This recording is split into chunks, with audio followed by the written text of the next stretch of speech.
This is the continuation of the last cerebral palsies lecture. तो इसमें हम discuss करेंगे मस्कुलोस्केलेटल डिसऑर्डर, यानी कि मसल स्पास्टिसिटी में जाने की वजह से आपकी बॉडी में क्या क्या डिफॉर्मिटीज़ बन रही हैं। एक एक करके सबको डिस्कस करना है। वेरी इंपॉर्टेंट, पास्ट पेपर्स में ये आ चुका हुआ है और वैसे भी आपको पता होना चाहिए, और फिर उनका ट्रीटमेंट आप उसी डिफॉर्मिटी के अकॉर्डिंग करते हो। So first of all we have the ankle foot deformities, और इसमें आप देख सकते हो मैंने बुलेट्स में सारी डिफॉर्मिटीज़ लिखनी है जो कि मसल स्पास्टिसिटी की वजह से बन रही है यहाँ पर। First of all we have the equinus deformities. देख सकते हो कि पहली तीनों में ही इक्वीनस आ रहा है वर्ड। अब ये जो वर्ड इक्वीनस है इसका मतलब होता है, लैटिन का वर्ड है, इसका मतलब है हॉर्स।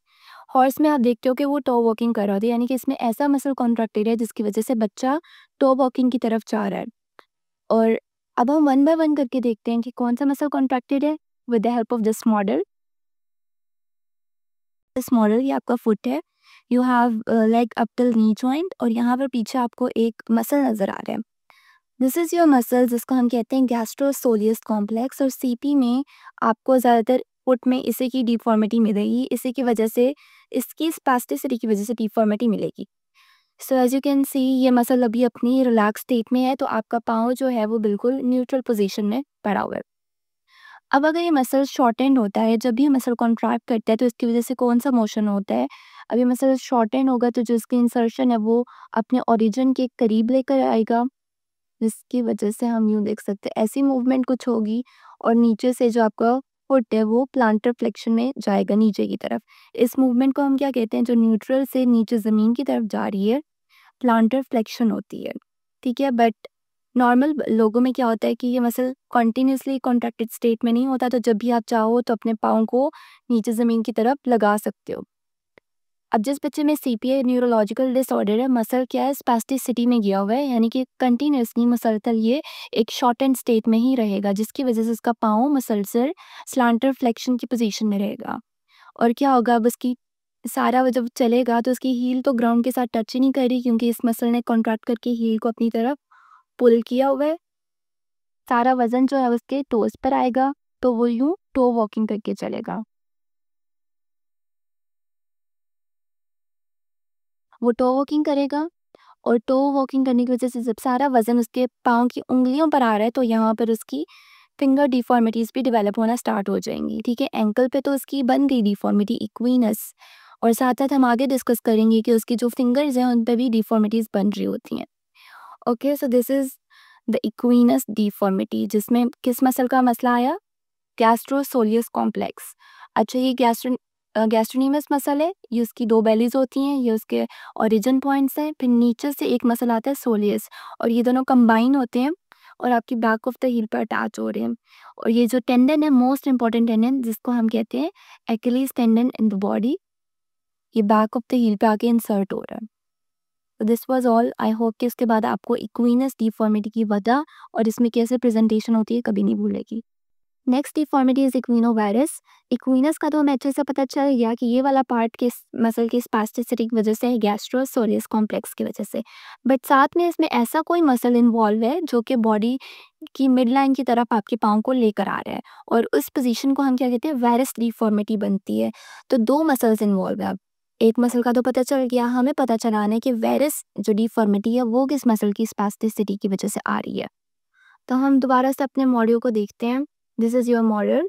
तो यहाँ पर हमने अच्छे से देखा था कि जो इक्वीनस थी वो इस पूरे मसल कॉम्प्लेक्स की वजह से आ रही थी, जिसमें पाँव यूँ करके जा रहा था।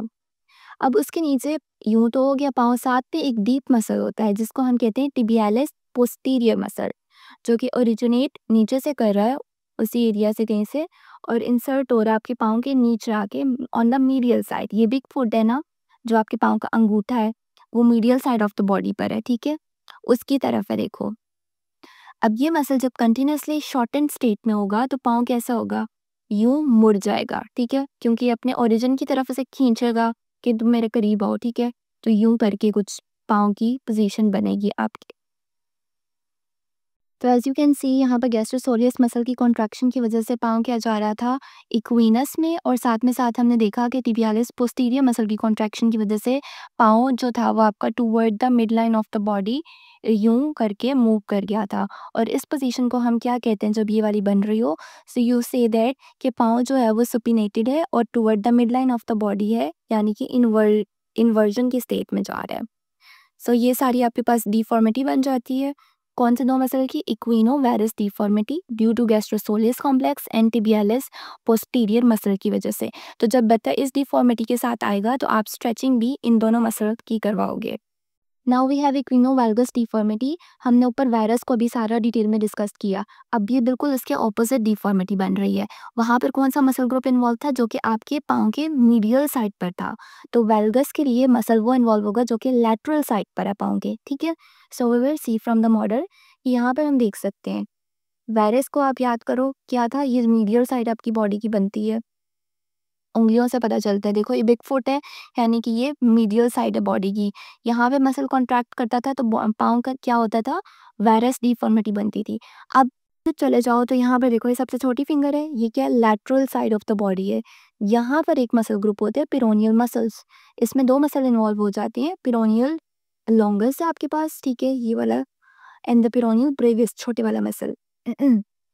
जब ये मसल कॉन्ट्रैक्टेड स्टेट में जाते हैं तो पाँव जो है वो बाहर की तरफ मुड़ जाता है। तो या और इसको हम कहते हैं वैल्गस डिफॉर्मिटी हो गई है आपके पाँव पे। सो दैट्स इट। आपने बस ये याद रखना है कि वायरस का मतलब था कि पाँव mid line of the body की तरफ मुड़ गया है, तो इसमें मिड लाइन की तरफ के जो मसल्स हैं वो कॉन्ट्रैक्टेड होंगे। वैल्गस ऑपोजिट है उसकी पूरी चीज़, उसमें आउटवर्ड पाँव मुड़ रहा होता है, तो उसमें आउटवर्ड मसल्स जो हैं वो इन्वॉल्व होंगे विच आर द पिरोनियल मसल्स। और साथ ही साथ जो पीछे वाला मसल था ये तो सब में ही था, क्योंकि we have the equinovalgus deformity, ठीक है। For that it. Next we have planovalgus deformity. इसमें आपके बोन के इश्यूज आ रहे होते हैं, जैसे कि हमने कहा मस्कुलोस्केलेटल। अभी तक हमने मसल्स के डिफॉर्मिटीज़ पढ़ी थी, अब हम बोन की पढ़ने लगे, स्केलेटल सिस्टम की। तो प्लेनोवल्गस में क्या होता है कि फुट जो है आपका बिल्कुल फ्लैट हो गया, यानी कि आर्च ऑफ द फुट ख़त्म हो जाती है बच्चे की। और वेल्गस, वेल्गस का क्या मतलब था कि वो बाहर की तरफ मूव कर रहे हैं, बॉडी की मिडलाइन से अवे मूव कर रहे हैं। और यहाँ पर जो नेविकुलर बोन होती है जो कि आपकी हील बना रही है, वो बॉडी की मिडलाइन से दूर हो जाती है। सो जैसा कि आप इस पिक्चर में देख सकते हो, दिस इज कॉल्ड प्लेनोवल्गस डिफॉर्मिटी। क्या हो रहा है इसमें? बोन्स की वजह से बोन मूव कर रही हैं, जो उसकी नॉर्मल पोजीशन थी उस पे नहीं रही, और उसने कोई डेविएशन कर ली है जिसकी वजह से फुट फ्लैट हो गया है और हील बाहर की तरफ चली गई है, प्लेनोवल्गस हो गया। बस फुट की last deformity is helix valgus deformity. Helix का वर्ड यूज होता है बिग टो के लिए। बिग टो आपके पास जो ये आप देख सकते हो, उसमें अंगूठा था आपका, और वेल्गस जैसे कि अभी तक आपको समझ आ गई होगी, वेल्गस अवे फ्रॉम द बॉडी। अब जब ये जो बिग टो है आपके pass away from the body जाएगा, इसका क्या मतलब है? This was the mid line of the body, ठीक है। यहाँ पर अभी अवे जाएगा तो ये टूवर्ड, ये जो बाकी फिंगर्स हैं उनको उनकी तरफ मूव कर जाएगा, ठीक है। और इस पे इसकी वजह से यहाँ से जो बोन होती है इसकी वो बाहर को निकल आती है, और यहाँ पर सारी फिंगर्स पे प्रेशर पड़ता है। Hallux big toe valgus away from the body, तो ये डिफॉर्मिटी बन जाती है hallux valgus deformity. So that's it. इतनी सी बात थी, बस थोड़े से टर्म्स को समझो कि उनके मतलब क्या है, और फिर ज़रा दिमाग से सोचो कि वहाँ पर कौन सा मसल कॉन्ट्रैक्ट कर सकता है कि ये डिफॉर्मिटी बने, ये पोजीशन बने थंब की। तो आपको बहुत आसानी होगी लिखने में, और ये पेपर में क्वेश्चन आता है, इसको कैसे अटेम्प्ट करना है, इसी तरह आपने ऊपर हेडिंग देनी है और टेबल बनाना है, और इसके सामने डिफॉर्मिटीज़ लिखकर मसल ग्रुप लिखने रहे। इसमें तो मैंने सिर्फ नेम्स मेंशन किए हैं, जस्ट इन केस आपको पेपर में आता है तो आपने लिख देना spasticity of gastrosoleus complex due to spasticity of peroneal muscles, ठीक है। पूरी पूरी लाइंस मेंशन करनी है। That's it for this. इंशाल्लाह नेक्स्ट वीडियो में हम बाकी डिफॉर्मिटीज़ को डिस्कस करेंगे।